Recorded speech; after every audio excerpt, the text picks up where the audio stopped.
ආයුබෝවන් සුබුදසනක් වේවා මැයි මාසේ දෙවනිදා උදා වෙලා තිබෙන්නේ ඉරිදාව ඒ සුන්දර කරන්නයි අපි මෙතෙන් පටන් බලාපොරොත්තු වෙන්නේ. අපි සූදානම් ඉරිදා දවසට අදාළ මේ සතියාන්ත ජාතික පුවත්පත්වල පළවන කාරණාව වගේම මේ කාරණා අලුත් වී ඇති ආකාරය පිළිබඳවත් ඔබට විශේෂයෙන් වාර්තා කරන්න මේවට වඩා බොහෝ වෙනස් තත්ත්වයන් පිළිබඳව ඒ නිසා අපිට කතා කරන්න වේවි. කෙසේ වෙතත් දැන් කොවිඩ් සම්බන්ධව තමයි සතියන්ත පුවත්පතත් වැඩි ඉඩක් වැඩි අවධානයක් වෙන් කරන්නේ. යනුව ඉරිදා ලංකාදීප පුවත්පත ගත්තහම ඔවුන් වාර්තා කරනවා දිස්ත්‍රික් 8ක බරපතල අවදානමක් පිළිබඳව දැඩි සීමා නැති වුණොත් අනෙක් දිස්ත්‍රික්කවලටත් පැතිරේ කියලා. විශේෂයෙන්ම ගම්පහ, කොළඹ, කළුතර, මාතලේ, මහනුවර, මොනරාගල, හම්බන්තොට සහ කුරුණෑගල කියන දිස්ත්‍රික්ක මේ යටතේ නම් කොට තිබෙනවා. ඒ දිස්ත්‍රික්කවල තත්ත්වය අවදානම් සහගතයි බරපතල තත්ත්වයක දැන් පසු වෙමින් තිබෙන්නේ කියන එක පිළිබඳව. ඒ සමගම ඊට වම්පසින් අපට දකින්නට ලැබෙන්නේ ශ්‍රී ජයවර්ධනපුර විශ්වවිද්‍යාලයේ මහාචාර්ය ලිලිකා මලවිගේ උපුටා දක්වමින් ගෙනෙන වාර්තාවක් ඉරිදා ලංකාදීපය වැඩි නැඹුරුව තරුණ ප්‍රජාවට අඩු වෛරස් ප්‍රමාණයකින් කොරෝනාව ඇඟට රිංගන්න පුළුවන්. ඊයේත් වාර්තා වුණු මරණ 9 අතරට අවුරුදු 33ක තරුණයෙක් එකතු වෙනවා. පහුගිය කාලවල නම් අපිට තරම් මේ අඩු වයසෙන් මිය යාම් පිළිබඳව වාර්තා වුණේ නැහැ. තරුණ වයසේ මරණ පිළිබඳව තරම් වාර්තා වුණේ නැහැ. වැඩිහිටියන්ට තමයි බොහෝ වෙලාවට මේ දරාගත නොහැකි තත්ත්වයන් උදා වුණේ. ඒ නිසා මිය යාම් වාර්තා වුණේ. දැන් එහෙම වයස් බෙහෙදයක් නැහැ. තරුණ වුණත් වැඩිහිටිය වුණත් කවුරුත් අපේ ආදරණීයන්, කවුරුත් අපේ ජීවිත, ඒ වගේම තමයි ඔබට මේ කතාවත් කිව්වොත් හොඳයි කියලා මම හිතනවා. මේ රටේ සමස්ත ජනගහනයෙන් මිය යන සංඛ්‍යාව ගණන් හදලා ඊටාම සුළුයි දශම ගාණක් කියලා අපිට කියන්න පුළුවන්. හැබැයි ඒ ගෙදරට, ඒ පවුලට ඒ නැති වෙන්නේ මහ මෙරක් වෙන්නටත් පුළුවන්. ඒ නිසා අපි සෑම දෙනාම සාමූහික වගකීමක බැඳෙන්නට ඕනේ. ඊටාම දුෂ්කර කාලයක් මේ උදා වෙලා තියෙන කෙනෙක් යලි යලිත් අපි අවධාරණය කරමින් කාරණා කීපයකට අනෙකුත් කාරණා කීපයකට අවධානය යොමු කරමු. එම පුවත්පතේම සඳහන් කරනවා විවාහ උත්සව මහජන ඒකරාශී වීම සති දෙකකට තහනම් කියන එක පිළිබඳව. විවාහ උත්සව පමණක් නෙවෙයි අවමංගල්‍ය උත්සව පැවැත්වීමේදීත් 25ක පමණ ප්‍රමාණයක් තමයි සහභාගී කරවාගත හැක්කේ. ඊළඟට කොවිඩ් මරණයක් නොවේ නම් සාමාන්‍ය අනෙකුත් ඕනෑම අවමංගල්‍ය අවස්ථාවක් පැය 24ක් ඇතුළත අවසන් කරන්නට ඕනේ කියලා දැන් උපදෙස් ලබා දී තිබෙනවා. අසාධ්‍ය නොවන කොවිඩ් රෝගීන්ට නිවසේ සිටම ප්‍රතිකාර කරන්න සෞඛ්‍ය අංශ රජයෙන් ඉල්ලයි. මේ වන විට එක පැත්තකින් රෝහල්වල ධාරිතා ඉක්මවා යමින් මතුවී ඇති තත්ත්වය හමුවේ අපට සිද්ධ වෙනවා මේ අනුව කටයුතු කරන්න. කියන්නේ නිවෙස් වල රඳවල ඒ රෝගීන් ප්‍රතිකාර කිරීම. ඒ වගේම අපි ඊටාම කාරුණික ආයාචනයක් ඔබෙන් කරන්නට කැමති මේ පිළිබඳ යම් තොරතුරු අපිට තිබෙන නිසා අපි කියන්නේ. ඇතැම් වෙලාවට නිවසේ අයම එකට ජීවත් වෙන එකම පවුලේ එකම නිවැසියන් වීම නිසා යම් ආසාදිතෙක් හමු වුණයින් පස්සේ පවුලේ අය නිරෝධානයට ලක් කරනවා. ඊට ආශ්‍රිතයෝ නිරෝධානයට ලක් කරනවා. හැබැයි කවුරුත් සමහර වෙලාවට PCR කරලා තියෙද්දිත් ගණන් නොගෙන මේ තත්ත්වය අනික් අයත් එක්ක ගනුදෙනු කරනවා, සංචරණය දෙනවා. එහෙම තත්ත්වයන් පිළිබඳව තොරතුරු දිවෙනේ යම් ප්‍රදේශවලින් වාර්තා වෙනවා. ඒ නිසා විශේෂයෙන් කරන්න ඕනේ කාරුණික ඉල්ලීම නම් එහෙම කරොත් මේ තත්ත්වය තවත් පාලනය කරගන්න බැරිව යාවි. වගකීම අපි අතේ තිබෙනවා කියන එක. මව්බිම අද ගෙනෙන වාර්තාවේ ප්‍රධාන වාර්තාවේ දැක්වෙන්නේ ස්පුට්නික් එන්නත් ලක්ෂ 27ක් මුල් කොටස අනිද්දා චීන එන්නතට WHO අනුමැති අද හෙටම ඇස්ට්‍රාසෙනිකා එන්නත් තවත් රටවල් 3කින් ගන්න සාකච්ඡා. ඒක ඉතාම වැදගත් වෙන අනුසිරස්තලයක් කියලා අපි විශ්වාස කරනවා. ස්පුට්නික් V එන්නත එන එක වැදගත්. නමුත් ඊටත් වඩා දැන් මේ ඇස්ට්‍රාසෙනිකා එන්නත ලබා දීලා තියෙන දසලක්ෂයකට ආසන්න පිරිසට මොකද කරන්නේ කියන එක.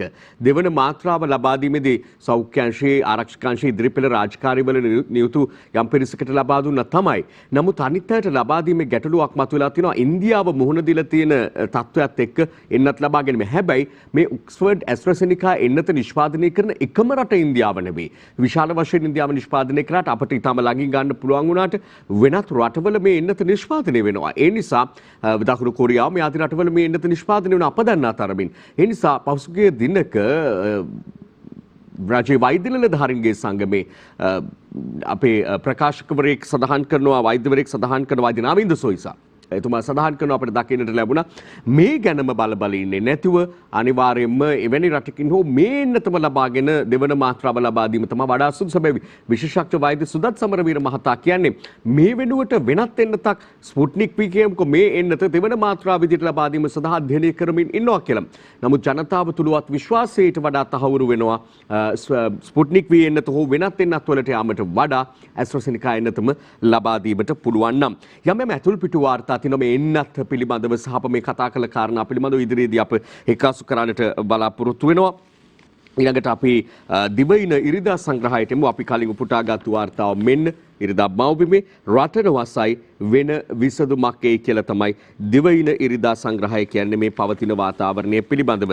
ඒ වෙන විසඳුම විදිහට දැන් කරමින් ඉන්න අනුගමනය කරමින් ඉන්න තත්වය යම් ප්‍රදේශයක් හුදකලා භාවයට පත් කරන්න වෙනවා නම් ඒ පිළිබඳව පෙර දැනුම් දීම් වලින් තොරව වුවත් ක්ෂණිකව ක්‍රියාත්මක වෙලා ඒ පිළිබඳව කඩිනම් තීන්දුව తీරන ගැනීම. ඒ තමයි දැන් බොහෝ විට සිදු වෙමින් පවතින්නේ. ඒ අනුව විටින් විට ජනමාධ්‍ය සමග නිරන්තරව රැඳෙමින් සියත අප වගකීම් සහගතව මේ තොරතුරු ඔබ වෙත ගෙනෙන්නට අනිවාර්යයෙන්ම කටයුතු කරනවා.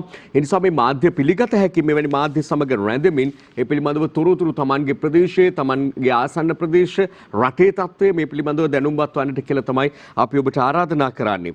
සත්‍යග අරුණ ගෙනෙන වාර්තාවක් ඔක්සිජන් සමාගම් දෙකකට 300ක සැපයුමක් දෙන්න පුළුවන්ලු.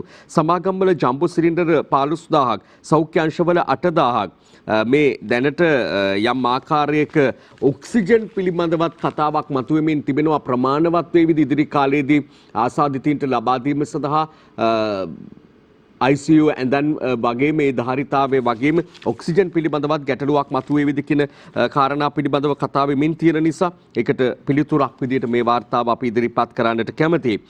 ලෝක හිඟේ නිසා PCR කට්ටල ඇත්තේ සති 6කට පමණයි කියලත් ඒ අතරේ මෙන්න තවත් වාර්තාවක් සතියක අරුණ අදගෙන එනවා දකින්නට පුළුවන්කම තිබෙනවා. දැන් PCR පරීක්ෂණ පහුගිය කාලයේ ඊටම වැඩි කරන්නට කටයුතු කිරීමත් එක්ක තමයි ආසාදිතව මුණ ගැසීම වාර්තා වෙන්නේ. කියන්නේ PCR නිරන්තරව කිරීම ආම්බුලන්ස PCR පරීක්ෂණ කිරීම මේ ආදී කාරණා ඉතාමත්ම වැදගත් වෙනවා මේ තත්ත්වයේ සැබෑ තත්ත්වය හඳුනා ගැනීම සඳහා. ඒ ඔස්සේ තමයි සෞඛ්‍ය අංශ වලට ආරක්ෂක අංශ වලට ක්‍රියාත්මක වීමේ හැකියාව තිබෙන්නේ.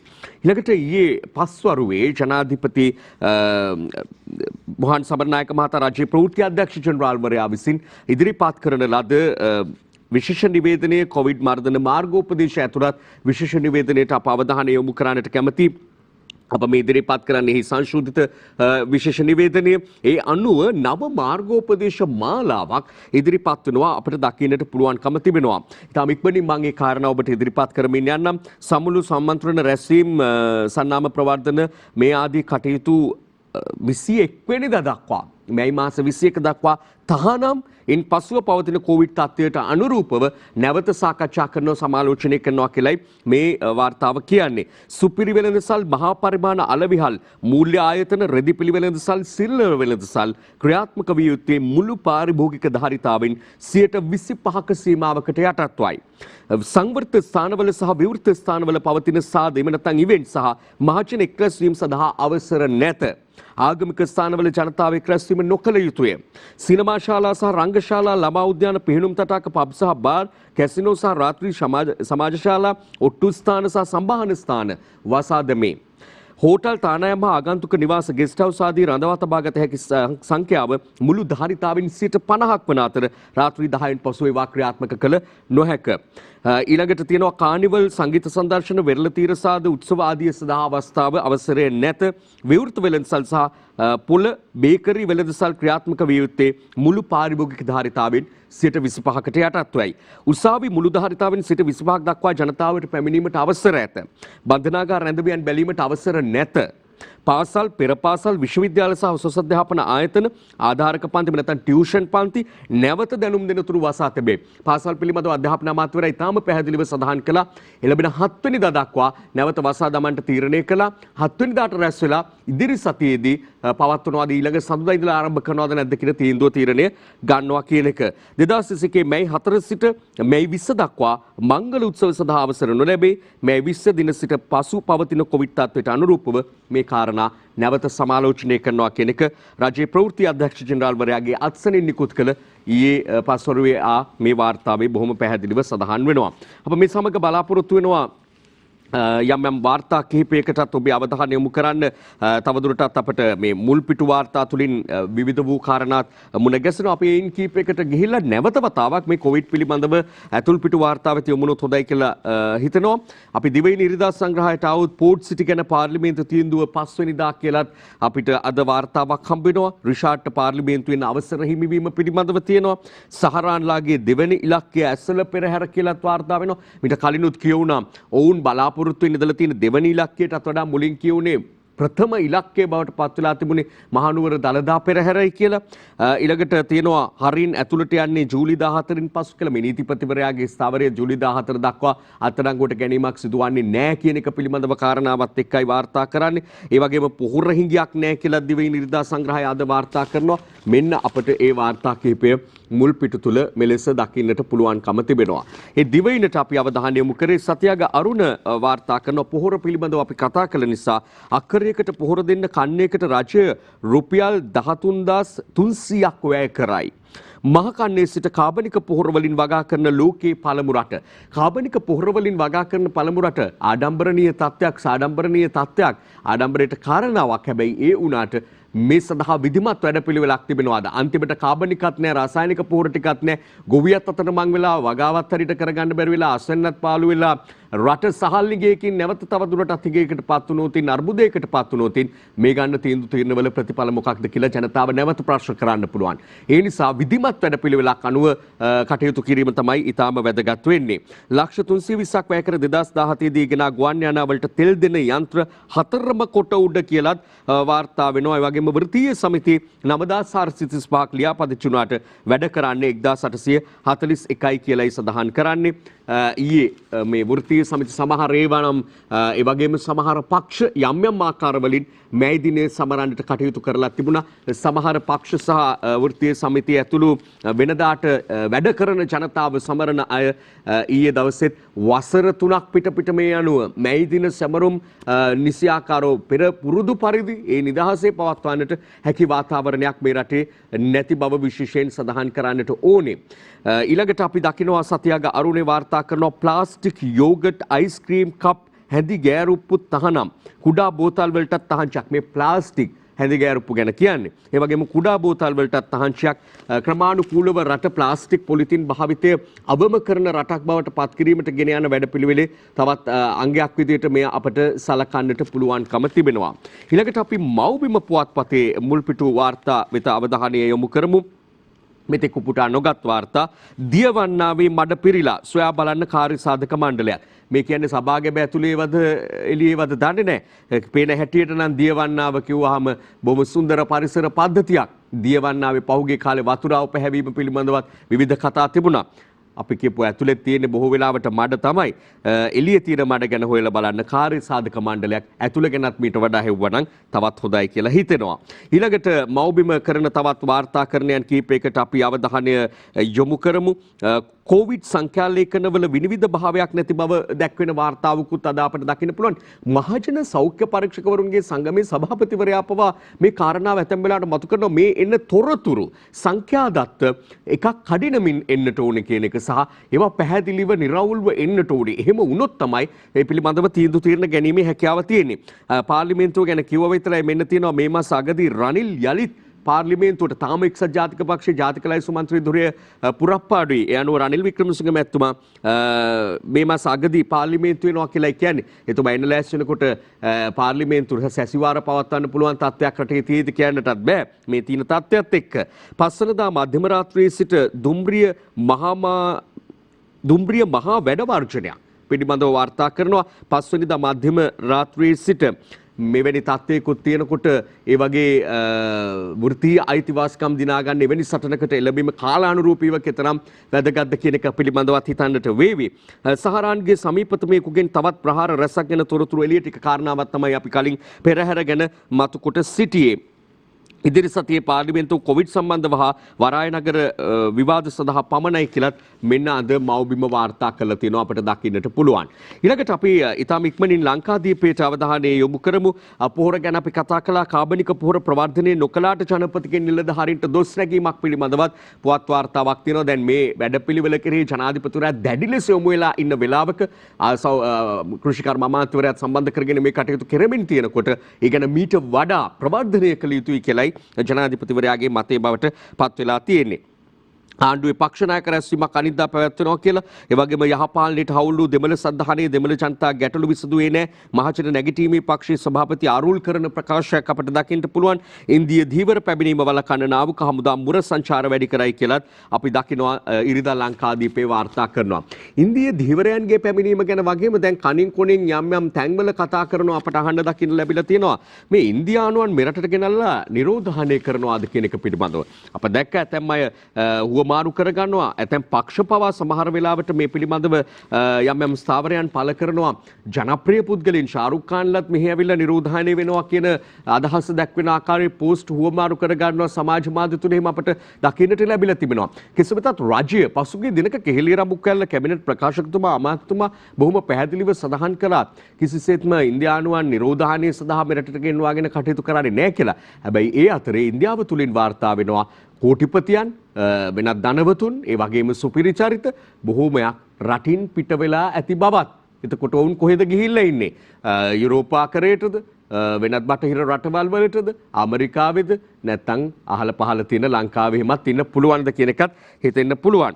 අසල්වැසියාට පිහිටවීම ඉතාම හොඳ ගුණාංගයක්. නමුත් අප රට තිබෙන තත්ත්වය කුමක්ද කියන එක පිළිබඳවත් අවබෝධයෙන් ඒ පිළිබඳව විනිවිද භාවයකින් කටයුතු කරනවා නම් මේ වඩා යහපත් වේවි. ඊළඟට අපි අවධානය යොමු කරමු අර කියපු ඇතුල්පිටු වාර්තා කීපය වෙත.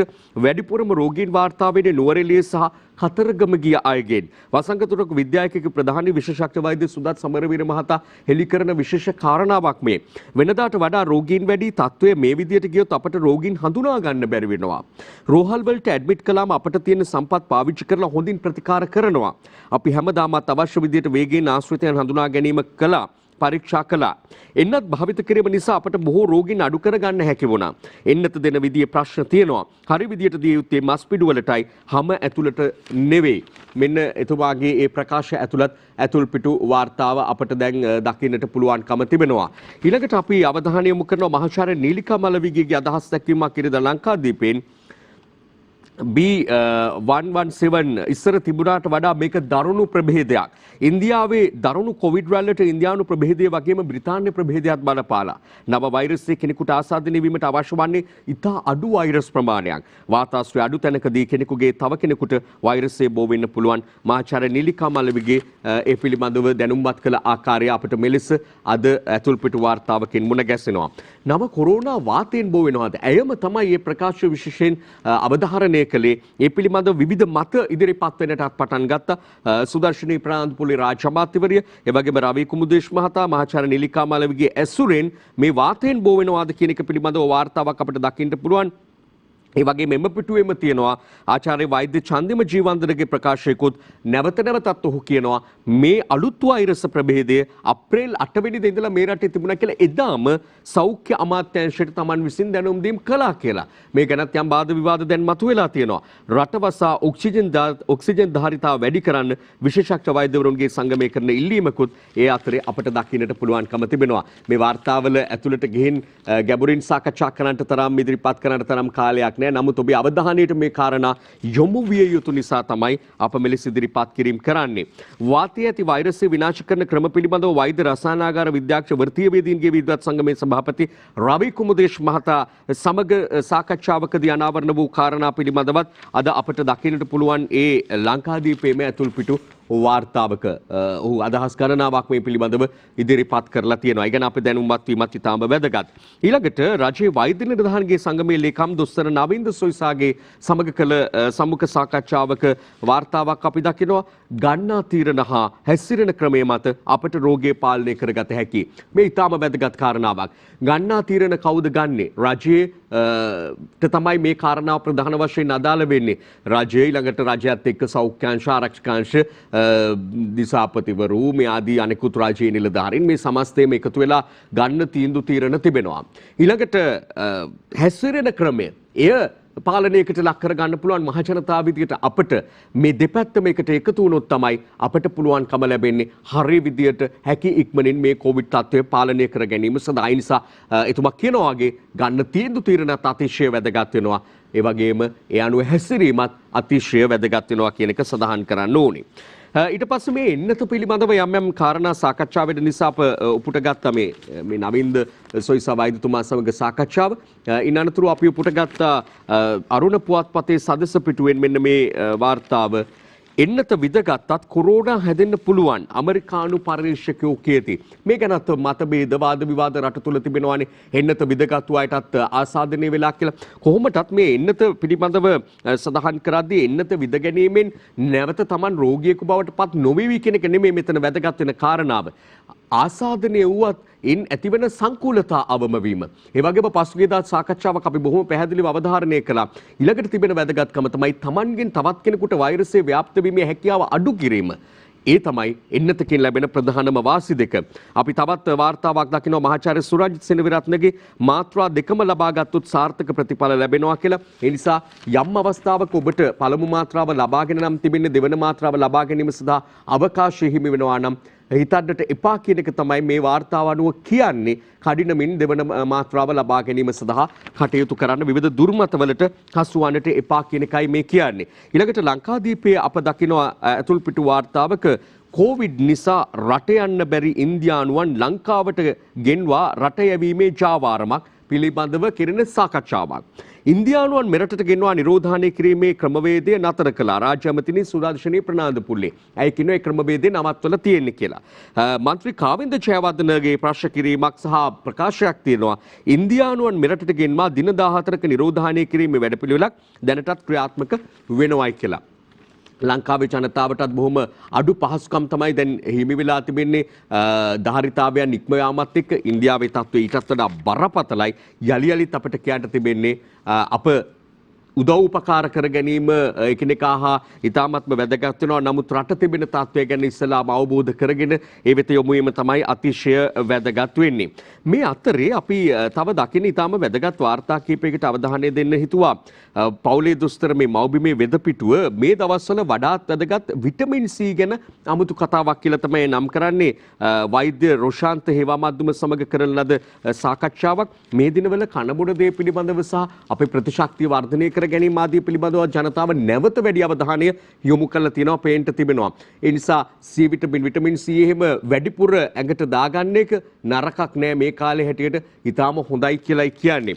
ඒ වගේම අපි දකිනවා තවත් සුවිශේෂ වාර්තාවක් ඉරිදා මව්බිමේ පෙනහැල්ල රකින්න කරාපිටිය දොස්තරලාගෙන් හෙළ ඔසු කරලක් නිෂ්පාදනය කිරීම පිළිබඳව. කොරෝනාවෙන් වැඩි හානිය වෙන්නේ පෙනහැල්ලට. පරීක්ෂණ ගණනාවක් මේ ගැන කළා කියනවා. වෛද්‍යවරු 3 දෙනෙක් ආචාර්යවරයෙක් මුල් වුණා.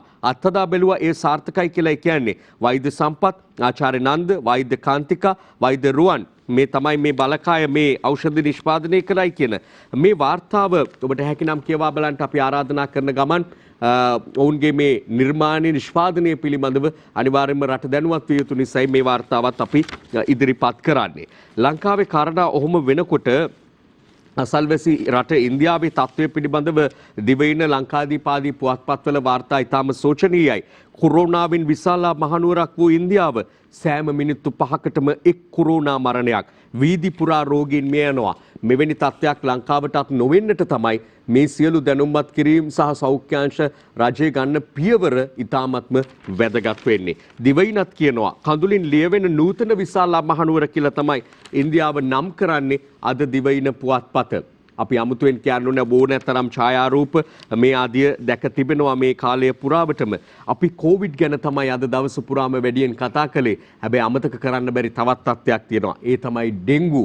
ඩෙන්ගු නසන අලුත් මදුරුවෙක් කොළඹ සරසවියෙන් එළියට එයි. සත්ව ලෝකයට අලුත් සතෙක් ජෛව විද්‍යාවේ පෙරලියක්. අපේ මුලකාරයන්ගේ සුපිරි වැඩක් පිළිබඳව අර යම් කරලක් නිෂ්පාදනය කරපු කරාපිටිය වෛද්‍යවරු ගැන කිව්වා වගේම මහාචාර්ය රනිල් දසනායක මහාචාර්ය නිල්මිනි ගුණවර්ධන සහ පරීක්ෂක කලිඳු රාමේසෝමි පිළිබඳව අනිවාර්යයෙන්ම මතක් කරමින් මේ වාර්තාව අපි ඉදිරිපත් කරන්නේ ඩෙන්ගුත් යලිත් හිසෝසවල තිබෙනවා. ඒ පිළිබඳවත් අවදානම් සහගත තත්වයක රටක් විදියට අප ඉන්නේ. ඉතින් මේ සියලු කරුණු කාරණා වෙත අවධානය යොමු කරන්නට කියන ආදරණීය එල්ලීම තමයි ඔබට කරන්නට තිබෙන්නේ.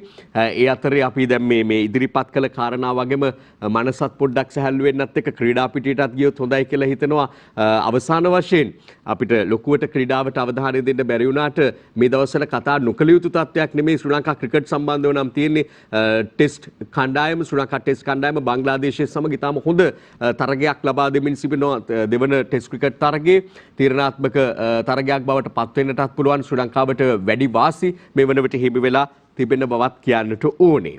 එහෙමනම් අපි සමුගන්නවා යලිත් හෙට උදෑසන මෙවැනි පුවත්පත් වාර්තා තුලින් අපි මුණ ගැසෙනවා. මින් එහාට අද දවසේ සූදානම් වෙන අනිකුත් විශේෂාංග සමග රැඳෙන්නට ඔබට ආදරයෙන් ආරාධනා කරමින් සමුගන්නේ. ඒ වගේම ඔබ පරිස්සමින් ඉන්න කියලා කියමින්. දිනපතා අලුත් වීඩියෝ සහ ප්‍රවෘත්ති නැරඹීමට ඉහත බටන් එක ක්ලික් කර සියත TV සබ්ස්ක්‍රයිබ් කරන්න.